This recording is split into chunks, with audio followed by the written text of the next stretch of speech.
All right, we're going to try to make a video here doing the experiment of a potentiometer that I've installed, which you can barely see. Let's tilt this a little bit, right on the sidewall here, the inside of the amp. And that's going to be used to balance the bias.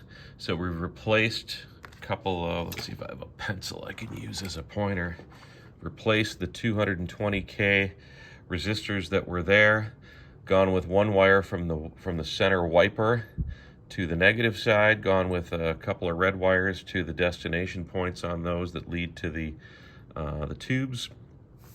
And now I've got the Euro tubes bias probes hooked up, and I tried to put this pot right in the center. It looks like I'm pretty close because I'm getting I don't know if you can see this well in the video, but I've got, at the top it reads plate voltage. Below that it reads plate current. And so you can see we got 389, it'll come back here in a second, and 390. And then we've got plate current at 33 and 26.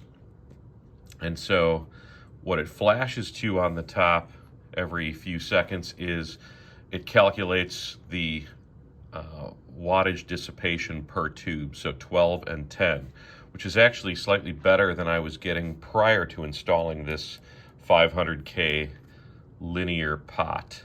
So I accidentally have it now where I thought it was in the center, and it's actually better balanced than it was when I had the resistors in place.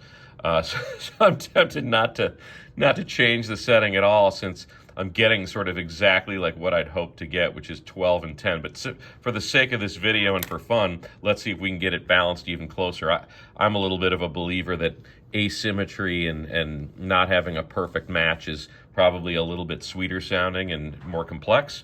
But let's just for fun see what happens if we turn this dial and see if it shifts it toward one or the other. Now I just turned it in the slightest.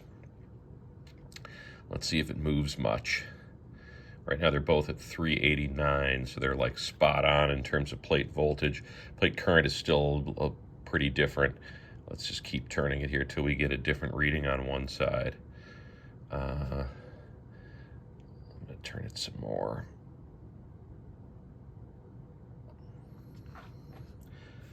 Interesting that I'm turning it. Oh, it's actually starting to affect the plate current here. Well, very little. It's funny, it does very little as I turn it. Sort of thought it would be doing a lot. It doesn't seem to be doing much of anything. So I'm going to keep turning it here till I get, actually it's doing nothing. Okay. I'm now all the way to one side and I'm getting nothing in terms of difference. Again, I'm getting good numbers, but it should be balancing this, and it doesn't seem to be. I'm going to turn it the other way and see what happens. I'm going to turn it all the way the other way.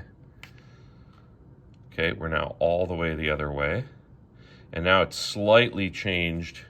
I'm now getting 13 watts here, and I'm getting still 10 over here. So let's go back. I'm going to go completely the other way. Let's see what happens. Now I'm back all the way the other way, and now it's still at 30. So it's really doing, it's actually doing nothing. All right, we're gonna have to reevaluate. Maybe James R. can shed some light on what's going on here.